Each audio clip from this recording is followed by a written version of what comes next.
ලෝකය දිනන්නේ ලෝක් ඉදිරියට රටක් රැගෙන ගිය ඇය වෙනුවෙන් ඊවා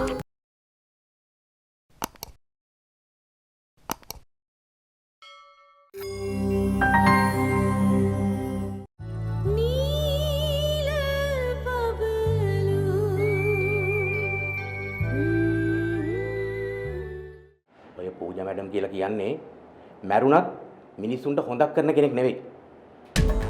ඒක මට හොඳට විශ්වාසයි.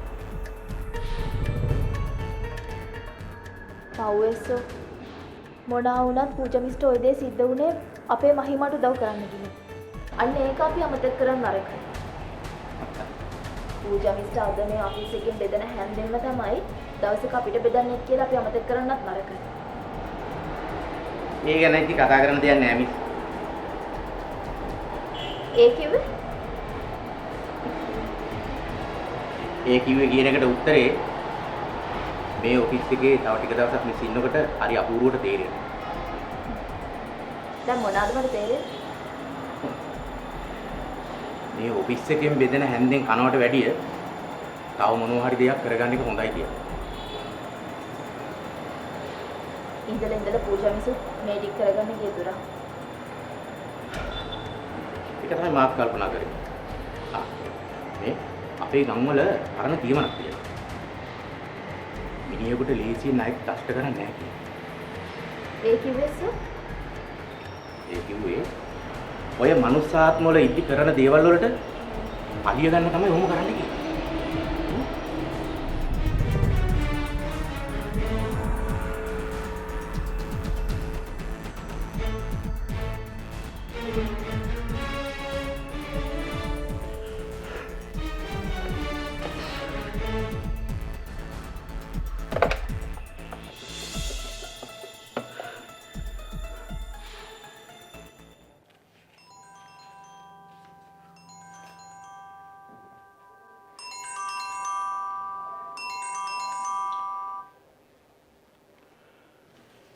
ඔව් ජනනාත. ජනනාත කතා කරන්න. ලොයිඩ් මගේ දරුවා ලොයිඩ්. මොකද්ද ප්‍රශ්නේ? කියන්න ජනනාත. පූජාට ණයක් දෂ්ට කළා.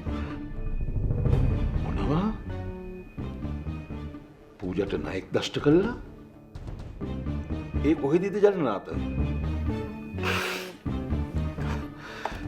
කොත්මලේදී. අයියෝ ජනනාත. මේ දැන් මොකද පූජාට? විස්තරයක් දන්නේ නැහැ ලොයිඩ්. ආයි මාළුනේ දැන් යනවා. අනේ ජනනාත මටත් එන්න තිබුණා නම් ලොයිඩ් මගේ දරුවන්ට කරදරයක් වෙන එකක් නෑ නේද ලොයිඩ්? එහෙම කිසිම දෙයක් වෙන්නේ නෑ ජනනාත. නෑ ඔයා කිසි දෙයකට බය වෙන්න එපා. ඔයා හිතන තරම් බරපතල කිසිම දෙයක් සිද්ධ වෙන්නේ නෑ. බය වෙන්න එපා. ඔයා පරිස්සමින් යන්නකෝ. මේ මගෙන් මොනවද කරෙන්න ඕනේ? මට කිසි දෙයක් හිතා ගන්න බෑ ලොයිඩ්. මගේ දරුවගේ ඔෆිස් එකේ ළමෙක්ගේ තනියට. දැන් මගේ දුව තනි වෙලා. ඔව් ජනනාත. ඔයා පුළුවන් තරම් ඉක්මනට යන්න ඕනේ. මේ මාත් එන්නද ජනනාත? නෑ. බය යන්න ලොයිඩ්. මං තියන්න. මං ඔයාට කතා කරන්නම් ජනනාත. ඉක්මන් කරලා යන්න. හොඳයි. වාසනා වාසනා වාසනා ඇයි මහත්තයා? පූජාට ණයක් දෂ්ට කරලා. නෑ. දැන්ද මහත්තයා? ඔව්. වැඩි වෙලාවක් නෑ. පූජා මැඩම්ට අමාරුයිද මහත්තයා? ජනනාත කතා කරලා අඬපු විදිහට නම් ටිකක් අමාරුයි වගේ. මාත් ගියා නම් තමයි හොඳ. මහත්තයා කොහේ යන්නද මේ අසනීප ගානේ? මගේ හිතට හරිම අමාරුයි වාසනා. මොන වුණත් පූජා මට මගේම දරුවෙක් වගේ.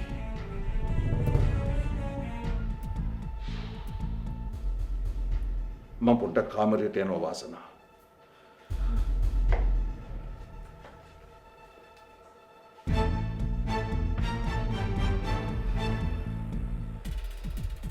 පූජට ණයෙක් දෂ්ට කරලා.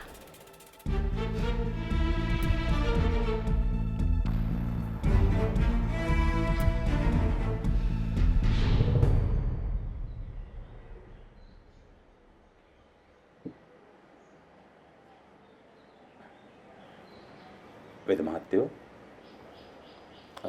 ඉස්කෝලේ මහත්තයෝ මේ අපේ නෝනාගේ තත්ත්වය කොහොමද? තාම කියන්න අමාරුයි. ඇයි වේද මහත්තයෝ? මං අර කිව්වේ නාගයා දෂ්ට කරලා තියෙන්නේ කාල හෝරාව බලලා. හරියට මේ දරුවව මරන්න හිතාගෙන දෂ්ට කරා වගේ. මරන්නම හිතාගෙන වගේ? ඔව්. මරන්නම හිතාගෙන. මට වේද මහත්තයා කියන දේ තේරෙන්නේ නැහැ. මේ දරුවා මේ නාගයට මොනවා හරි කරලා තියෙනවා. අඩුම ගානේ පෑගිලා හරි තියෙනවා.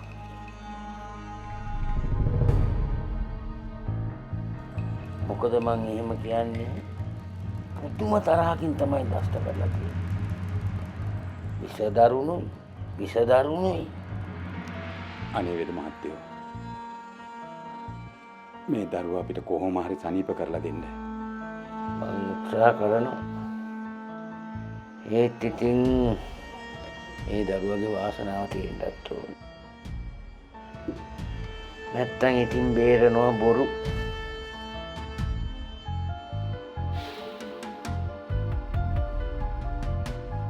මේ දරුවා ඉස්කෝලේ මහත්තයාගේ ඥාති කෙනෙක්ද?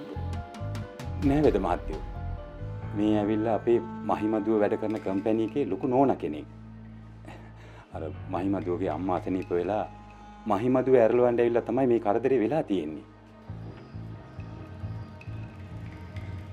හිත හොඳ දරුවෙක් වගේ. අනේ ඔව්. ඒකයි අපේ හිතට දුක. ආපු දවස් දෙකට අපි හැමෝගෙම හික් ගත්තා. හරි. අපි පුළුවන් තරම් උත්සාහ කරලා බලමු.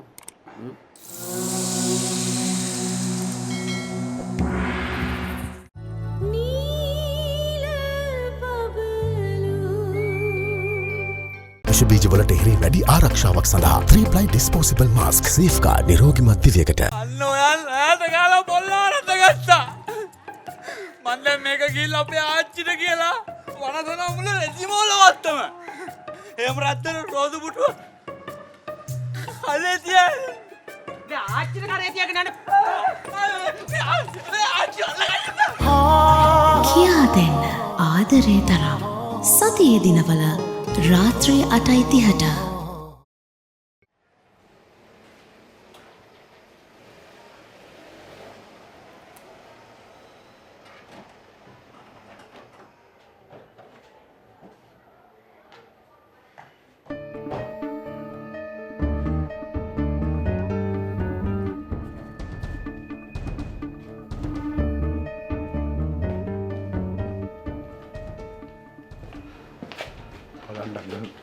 පූජා හැමදාම කරන්න ඕනේ නැති වැඩ.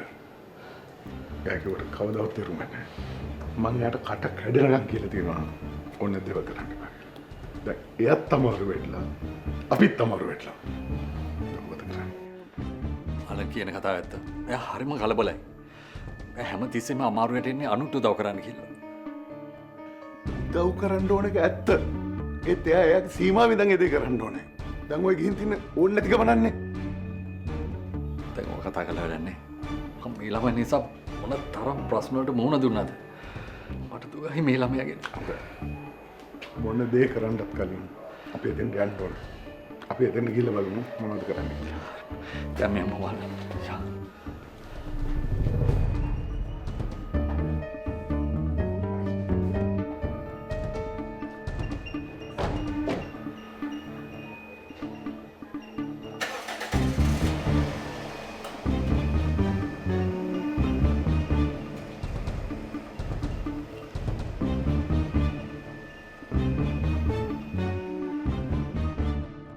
යෂෝ යෂෝ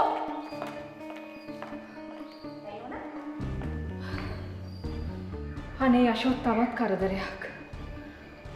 ඒ මොකද? පූජට ණයක් දෂ්ට කරලා. ආයෙත් දෂ්ට කළා? කොහෙද? කොත්මලේදී. කෙනෙකුට විපත්තියක් වුණාම අනේ අපොයි කියනවා මිසක් අපි සතුටු වෙන්නේ නැහැ. හැබැයි පූජට ඔය වෙච්ච දේ ගැන නම් මම සතුටු වෙනවා. අනේ ඇයි යෂෝ එහෙම කියන්නේ? නෝනා පූජා කියන්නේ අපරාධකාරියක්. අහිංසක මිනිස්සුන්ට අපරාධ කරන ඔය පූජට ණය ගැහුවා කියලා මං නම් දුක් වෙන්නේ. මං සතුටු වෙනවා. මං නම් දැනගෙන හිටියා එයාට ওই ටික වෙන විත්ති. දැන් මොකද නෝනා? පූජා මැරිලාද? නෑ. එයාට ගොඩක් අමාරුයිලු. මේ පාර නම් එයා සල්ලන් වෙනවා. ආයෙ නම් ගොඩ එන්නේ නැහැ. වෙද මහත්තයා බෙහෙත් කරනවලු. ඒත් තාම ගුණයක් නැහැලු. අපරාධේ. ධෛර්යවන්ත කෙල්ල. එයාගේ ධෛර්යවන්තකමයි එයාගේ කට්ටකමයි තියන්නේ එයාගේ වාසියට. ඒකෙන් කාටවත් වෙන හොඳක් නෑනේ නෝනා. මොනවාද යෂෝ මේ කියන්නේ? මං කියන්නේ ඇත්ත. එයා අභිමන් මහත්තයව කොහොම හරි එයාගේ දැලේ පටලවා ගත්තා. අන්තිමට ලොයිඩ් මහත්තයවත් පටලවා ගත්තා. ඔය ණයාදස්ත කරපු එකෙන් අභිමන් මහත්තයත් ගැලවුණා ලොයිඩ් මහත්තයත් ගැලවුණා. කෝකුණත් පහුපිය ටිකෙත් නෝනත් හිටියේ හිතේ අමාරු වෙන්නේ. ණයා වුණත් මේක දෙට්ට කරේ හොඳා. එහෙම කියන්න එපා යෂෝ. පූජා දැන් ඉන්නේ ගොඩාක් අසරණ තත්ත්වයක. එතන අසරණ උනේ පූජා විතරනේ. හැබැයි එයා හැදුවේ මේ මුළු පවුලම අසරණ කරන්න. උයගෑනට වෙද මහත්තයා දෙන බේත් විස වේය. පයේ ඉඳලා ඉස්මතුනරම නයි විස හිටියා. ඕකින් මැරිලම ඵලයක්. මැරිලම ඵලයක්.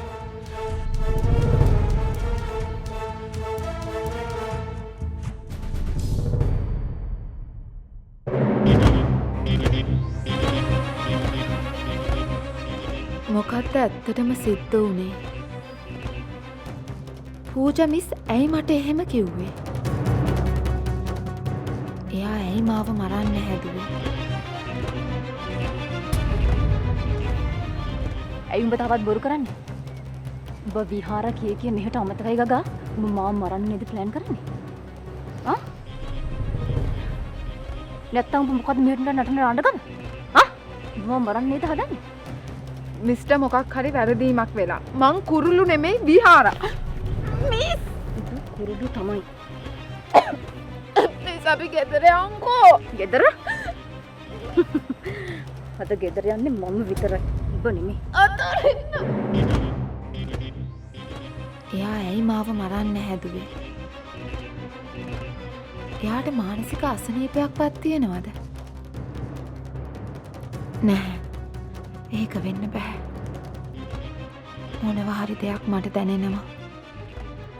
ඒත් ඒ මොකක්ද? ඒක දැනගන්න වෙන්නේ පූජා මිස්ගෙන්ම තමයි. ඒත් දැන් ඒකටත් බලාගෙන ඉන්න වෙනවනේ.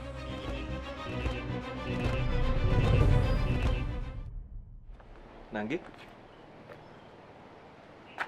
සුදු මිනිකේ හර්ෂායේ මොනවද කල්පනා කරන්නේ? මොකොත් නෑ. පූජා මිස්ට වෙච්ච දේ ගැන නංගිට දුකයි නේද?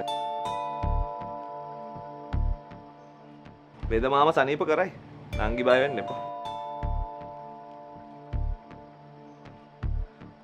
නංගි මේ මොකක් හරි ප්‍රශ්නයක් වුණාද? ඇයි හර්ෂායේ? ඔය බෙල්ල හිරලා තියෙන්නේ. මොකද උනේ? පූජා මිස් වරන් එද්දි එයා අමාරුවෙන්ද කොහෙද මගේ බෙල්ල තද කරා. තද කරාද? නැත්නම් මරන්න හැදුවද? බෙල්ල හොඳටම හිරලානේ.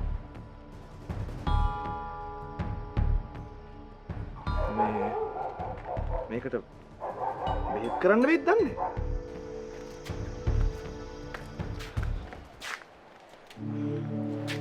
පසන්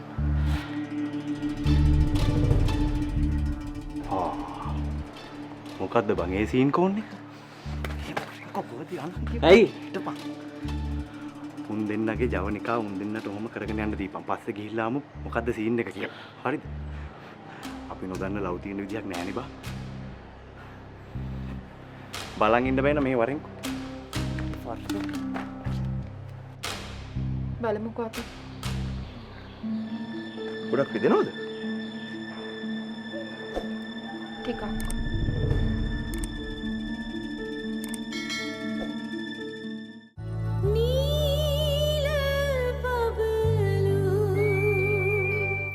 මම පොලිසියට බාර වෙනවා ලොකු සර්. හැබැයි මගේ දෝනිය වාසනාව හොයාගත්තට පස්සේ හිරෙන් පැනපු අපරාධකාරයව අතටම අහු වුණාට පස්සේ ඌව පොලිසියට බාර දෙන්න එපා කියලා කියපු ලොකු සර් නෙමෙයි ඉන්නේ. සකෝගේ ලෝකය සතියේ දිනවල රාත්‍රී 8ට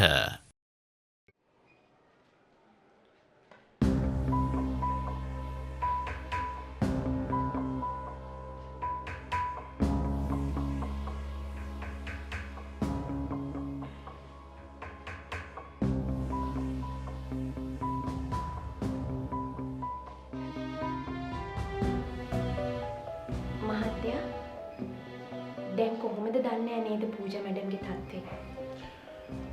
ජනනාතලා තාම යන ගම. හරි විස්තරයක් නැති වුණත් ඉතින් ඒ දරුවගේ ජීවිතයේ බේරුණොත් ඒ හොඳට ඕම ඇති. ණය දෂ්ට කරලා අමාරු වෙනවා කියලා කියන්නේ නම් භයානක තත්ත්වයක් නේද මහත්තයා? නෑ වාසනා. පූජට කවදාවත් එහෙම දෙයක් සිද්ධ වෙන්නේ නෑ. මොකද පූජගේ තියෙන ශක්තියට උඩ ඉන්න දෙයියෝ එයාව බේරනවා. ඒත් මහත්තයා සමහර මිනිසුන්ට ඔය වගේ දේවල් සිද්ධ වෙන්නේ නිකන් නෙමෙයි. මොකක් හරි බලගතු හේතුවක් තියෙනවා. ඒ වෙලාවට ඉතින් දෙවියොත් අහක බලනවා. වාසනා මොනවද මේ කියවන්නේ? ඒත් මහත්තයා මං කියන්නේ ඇත්තනේ. මොකක්ද ඇත්ත? සමහර මිනිස්සුන්ට සර්පයෝ දෂ්ට කරන්නේ පෙර කර්මවලට. ඒ ඉතින් සමහර මිනිස්සුන්ට වාසනා. ඉතින් පූජා මැඩම්ටත් එහෙම වෙන්න පුළුවන්නේ. මේ වාසනා ඔයා දන්න දෙයක් ගැන විතරක් කතා කරන්න. මහත්තයා මේ වාසනා කාට හරි කරදරයක් ප්‍රශ්නයක් වෙලා තියෙනකොට ඒ ගැන හිතලා සතුටු වෙන්න හදන්න එපා වාසනා.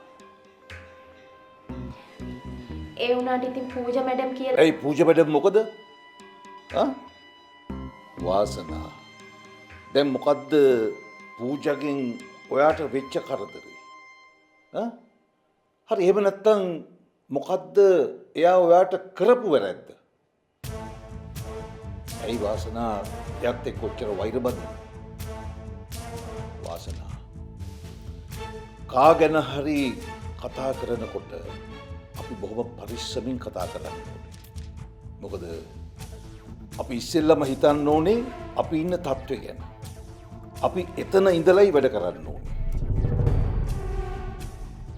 දැන් එතකොට මහත්තයා ඔය ටික කිව්වේ මට නේද? ඔව්. සමහර දේවල් වලට මට ඔව් කියන්න සිද්ධ වෙනවා. මොකද ඒ ඔයාලා කතා කරන විදිය හින්දා. මං කැමති නෑ මහත්තයා.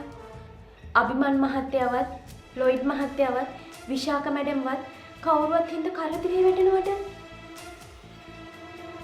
වාසනා දැන් කරදරේ වැටිලා තියෙන්නේ අපිද? එහෙම නැත්නම් පූජාද?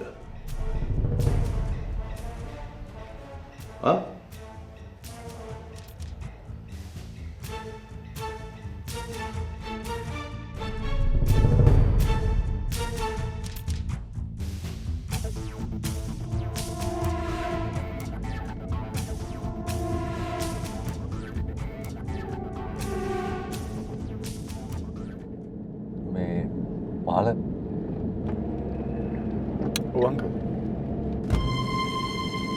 ඔයාට කෝල් කරපු නම්බරයට මට කෝල් එකක් කරන්න දෙන්න පුළුවන්?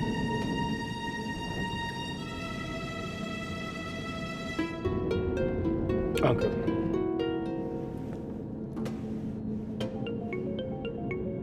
හෙලෝ හෙලෝ මගේ දුවට කොහොමද මම මේ පූජාගේ තාත්තා කතා කරන්නේ සර් මේ දැන් ප්‍රශ්න නෑ සර් ප්‍රශ්නයක් නෑ ඔව් සර් වෙද මහත්තයා බෙහෙත් කරන ගමන් ඉන්නේ සර් මේ අපි මේ එනකවා අපි පුළුවන් ඉක්මනට එනවා හරි සර් හරි මේ මගේ දරුවෝ හොඳට බලාගන්න තේරෙනවද ඔව් සර් පූජ මිස්ටර් මොනවත් වෙන්නේ නෑ සර්ලා කලබල නොවී ඉන්නකෝ තියෙන්නේ කලබල නොවේ කොහොමද ඒ මගේ දුව